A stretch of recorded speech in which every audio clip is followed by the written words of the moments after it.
Thank you. Hi, everyone. Emek here, and I'm a fresh graduate of master's program of informatics at Munich. And I'm working as a part-time machine learning engineer, and I'm also building, in my free time, building Kipu to help Abitur students in Germany. So I'm building an edtech field, so if you're interested in it, just hit me up. After the talk, I will have to talk about it. But today, we will talk about how to control LLM outputs. And this is my third PyCon, but I'm presenting for the first time, so also with your feedback, you can find me after the talk. And the goal of this presentation is that you understand what's going on during the text generation process of language models, and why the structured generation is a game changer while working with large language models.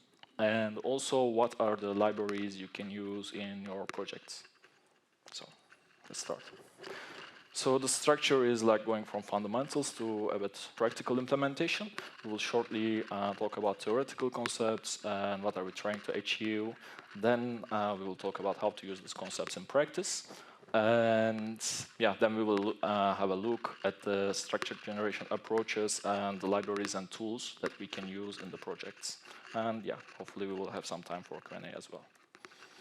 So we can start by talking shortly on the setup I used and this transformer architecture. All the examples and values I show in this presentation will be outputs of LLAMA 3 billion instruct model.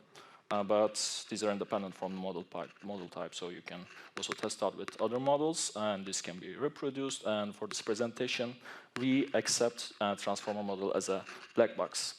And we leave answering what's going on in the transformer to mechanistic interpretability. Guys, I think there's a simultaneous session going on explaining the attention mechanism and KV caching mechanism. But we are more interested in the input and output of the model today. And we will be looking at very first and very last step of the text generation process. So let's see. I'm sure you had someone asking you how these models generate text. That's good. And maybe your friend, maybe your grandma, or someone like this. And we all have a good answer for that, I guess. Yeah, token by token. Token by token, grandma. That even works. And it has become a cliche, and token by token. It became too popular that everyone seems to agree on it, but once you think about it, it's not telling much. So, to dig it a little bit more, I will just peel back two critical layers from this black box. Input and output embeddings, and also logits appear at the end.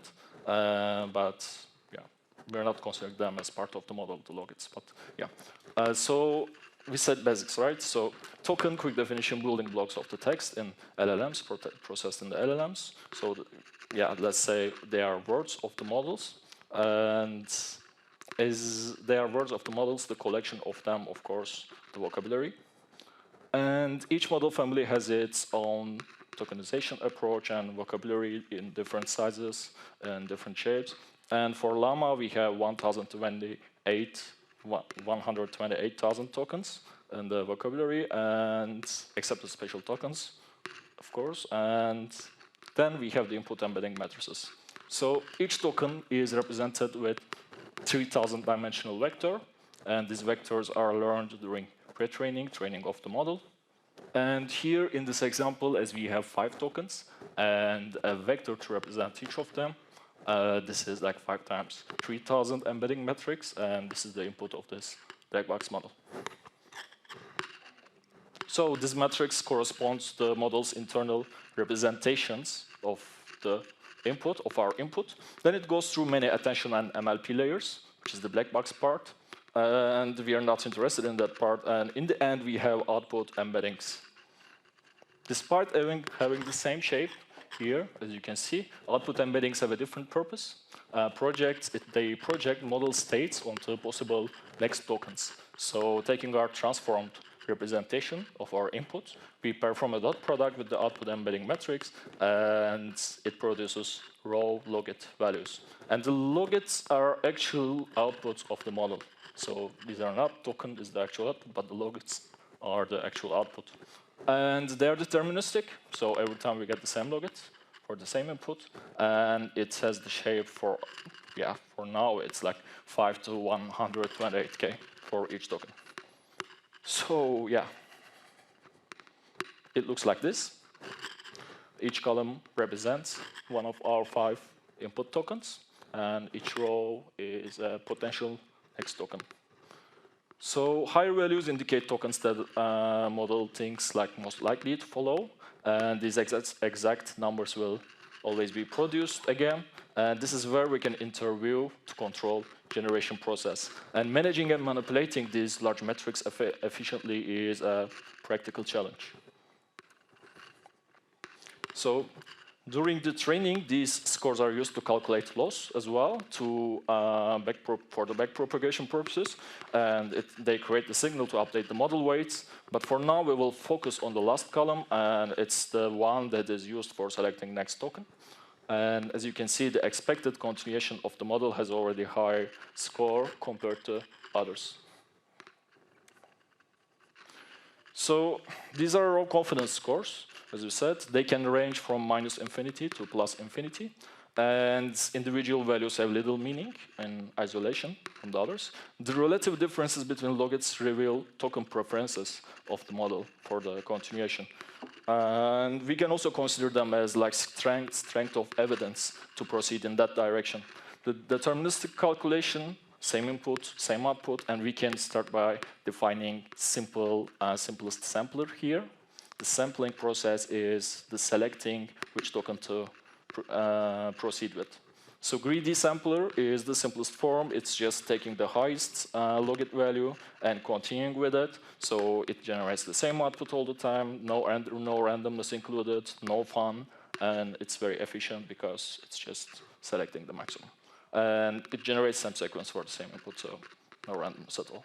So this is the simplest form. But yeah, it's no fun, of course.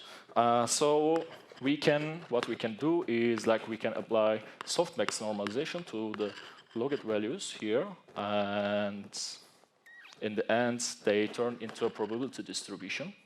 And the process until now is still the same, still deterministic. We get the same probability distribution, so everything is good. If we don't select the highest probability now, we use multinomial sampler, and now we have some randomness because 70% of the time the most likely token will be selected here, but 30% of the time the model has alternative continuation paths. But still the user has no control over the randomness of the input. So you see where it's going, right? It's for giving user this ability, we add a scalar in this softmax function to the logit values, and this scalar, we call it temperature, actually. So you see every logit value is divided by temperature value so that we have practical control over the randomness of the model. And in the end, with 0.5, the values lower than 1 actually amplifies the differences in the logit values. So it's the raw softmax output, so that we have 98% of the most probable continuation path now with 0.5. But if it's more than 1, it creates more uniform distribution. And as it goes to infinity, you can see that it's a uniform distribution over the token set. And as it goes close to 0, it becomes similar to greedy sampler. So we also have 2 more approaches, actually more, but we will talk about 2 more. The top K limits the selection to K most probable tokens. It's I'm sure most of you also used in practice this, and it only considers the K highest logit values. It's simple but rigid, so it's a defined number. And we also have top P. It's more adaptive, and it's dynamically selects just enough tokens to reach cumulative probability P that is defined. And it's more flexible, and it's also known as nucleus sampling. And yeah, whether to apply softmax first or top K and top P first, it appears to be a design choice, because I checked a few implementations and there were no consensus on which one to apply first, but you can define these. These are logit processing steps, and then you can apply multinomial sampling to get outputs. There's one more sampling method that I would like to discover today. This is beam search, and instead of modifying the probability distribution, beam search, we can maintain multiple candidate sequences in parallel to proceed, and considers a few next token for each candidate sequence. We can define it. This example is for beam width of 2, and the advantage of beam search is that it attempts to find the optimal sequence rather than next optimal token. So it's like, you can also see it in some models now. It's like as they're proceeding with some text, they just go back and change the text and continue producing. This is mostly because of the beam search algorithm. And it's computationally more expensive, and it adds a bit of overheads, but they actually optimizes the sequence quality. And yeah, now we look at the sequences that has the highest cumulative probability here. We select 2, then we generate 2 alternative continuation for each of them. Then we select 2 best sequences here and eliminate the other ones. Then we generate 2 more. We select the best ones, and we proceed like that. So as I said, you can use it for translation or summarization, but you can check it if it works for your use case, because it can, yeah, from my experience, it can generate like, for some use cases, it can generate like very good results compared to multinomial sampler. And yeah, it's computationally more expensive, and it tends to produce less diverse outputs. And yeah, I want to highlight one more use case that logits are popular for, and it's uncertainty quantification, uncertainty metric or detection. And we accepted that the models make mistakes and they hallucinate.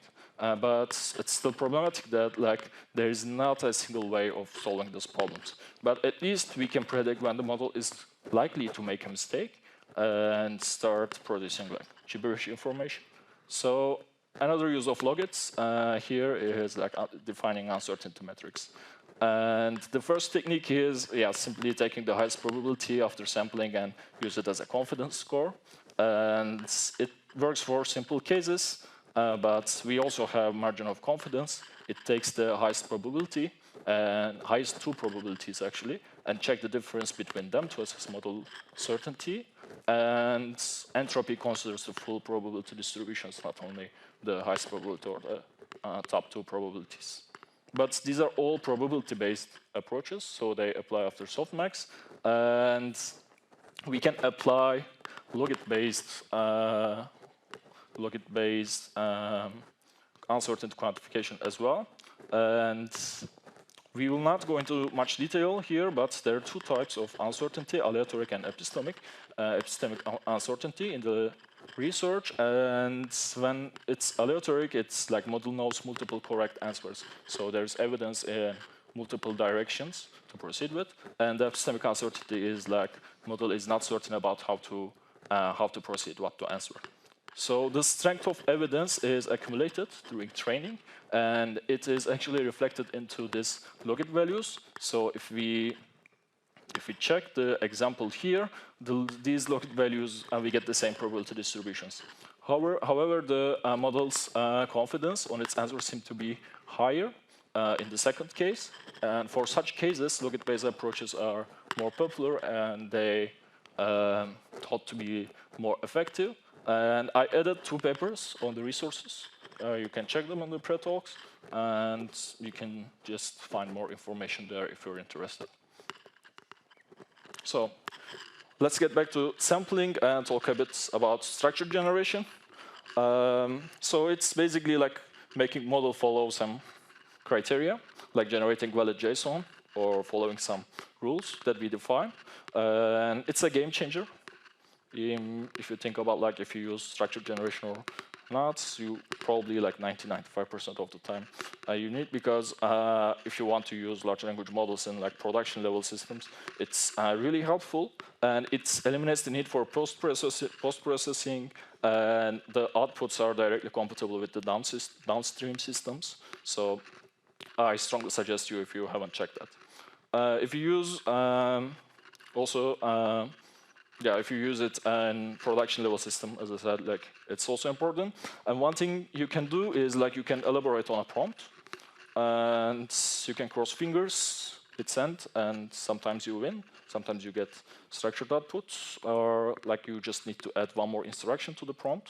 That will be also the case. Then in the end, it can be something like that. I like this meme. I saw it in another presentation by the writers of Outlines library that we will also talk about. You can sample what you want or what you need, or you can just try, prompt and pray. So we have function calls and JSON modes for a while already, so these are being used, and JSON mode ensures that you get valid JSON, and how it's performed is, again, logit manipulation in the end. But no model providers also adapts their training process to generate valid JSON, so it's not just in the end, but it's also somehow incorporated in the training process. But in general, we owe these well-structured outputs to the methods called constraint decoding. So let's look quickly at like how it performed. Constraint decoding, it is restricting the output of a language model to follow specific rules or patterns, as here. So the example we show is like token masking. There are like more approaches, and with rules we manipulate the logits directly or the sampling process itself. And these constraints can be defined in multiple ways. Like lexical constraints require certain words or phrases, and structural constraints we enforce like grammars, regular expressions, or JSON mode. And yeah, for grammars, you can use them for specific needs, but structural constraints, they can be like regular expressions and JSON mode. So these are the examples. And token masking is basically eliminating tokens that do not follow the specified criteria. So when you are generating valid JSON, there are just limited number of tokens that we can proceed with, and some of them are not compatible to proceed. So these are just eliminated in the logit scores, and then you sample from what is valid for the next step. So when we want to check it in practice, it's like I added OpenAI here, but like all model providers have JSON mode support now, and they don't provide logit scores, by the way, but you can use JSON mode to generate structured output, and they also integrate like automatic parsing so that they support pydantic models. And yeah, as an alternative, you can also do it with function calling, and you can create outputs that follows the signature of a function. But I would like to tell you about two libraries that you can use for structured generation, so that you don't have to depend on model providers. I will start my favorite. It is Outlines. It's started by .txt engineers, and it's now community supported as well. And it was all before those like JSON mode and function callings. So it started very early, and now it's being used in many production systems. And it works smoothly with transformers and VLLM. So yeah, you can use to get structured output from local LLMs as well. And it works as a logit processor. Again, it manipulates logits, and it just eliminates the ones that are not compatible for the continuation. And yeah, here you can see a simple example for multi-class classification task. This way you can make sure that the output is one of these categories. This is like customer request classification, but you can also use for your own use cases. And yeah, as I said, they work with local models, so the automatic parsing is also included here. So you can use it. You can use it with pydantic models to parse the text directly to your data structures. And as it's not performing multiple inference processes simultaneously, it doesn't add complexity. So it's actually the opposite. It can speed up the generation process because, yeah, if you see the example here in such a JSON schema, it's the labels and braces and columns. These are not going to be generated by the model. These are just appended in the generation process, and only the parts that model needs to generate, and in this example, like 101, then wireless Wi-Fi headphones, these are only the ones that will be generated, and it reduces the number of tokens to be generated significantly, so, and it can speed up the text generation process as well.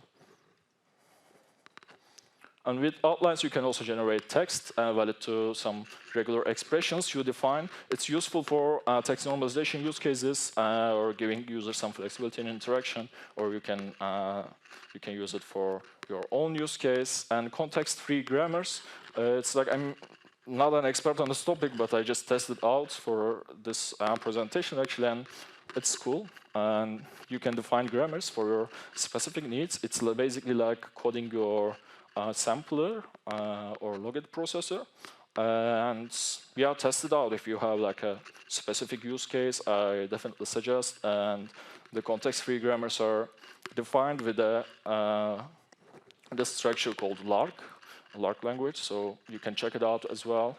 And yeah, if you're interested, experiment it out, and it's also experimental feature in outlines.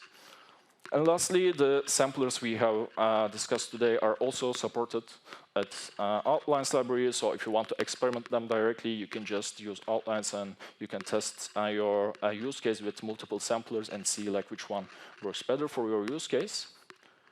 And yeah, these as the API, the model providers do not provide logit values for the inputs, so that you can only use it with local models. So the sampling process is done on the model provider side for the API users. And guidance also provides a similar functionality with different uses. With select, you can run a multi-class classification again, and you can use chat-like context management, and like you can query the chat endpoints in your local models again. And there's one other thing that I found cool about guidance is their like token healing approach. So it solves the prompt boundary problem, and it's occur when language models tokenization splits the text at the end of a prompt in a way that it biases the completion. So in this text here, the input ends with a like colon, and the tokenizer doesn't have the token that has the double slashes, so it just continues with like space double slash. And yeah, it's not the optimal case, so token healing solving it by backing up one token and constraining the first generating token to have like a prefix matching the last prompt token, and it allows more natural and more control structures. And guidance supports token healing only for the local models again, as the logit values needed, and it's not supported for API, but it's something I find cool about this library. And there are more.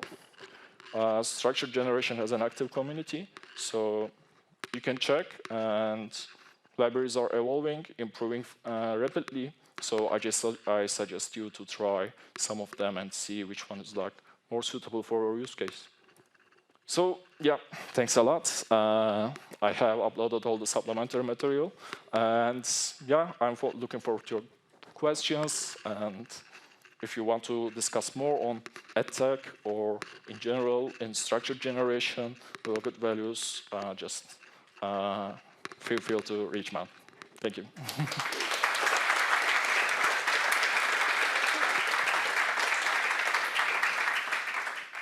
Yeah, Emek, thank you very much. And yeah, so now we have 5 minutes of Q&A. Please don't forget that you need to submit on Slido. I'm not going to be walking around and handing out the microphone for time efficiency purposes and because I'm lazy. So yeah, I will start with a question of mine. Can you describe a use case in your, I don't know, real life or work life where you've been using what you were talking about today? Yes. So we are. I will just explain one use case that we are using for evaluation. So we are using raw logit values for loss calculation, and we call it actually in the work we call it surprise calculation, because when you think of it, these values are how the model thinks how to proceed, and there's not only one way to proceed, but it gives a score to each possible continuation. So we just take how it's actually the process used in supervised fine-tuning process. We just use like how we want, what are the like actual ideal continuation paths, and we just calculate the loss over the model's confidence and our continuation paths for multiple responses, and then use it to not to like back propagation to the model, but we use it for as an evaluation metric to see how models is like progressing for our use case, for our specific use case.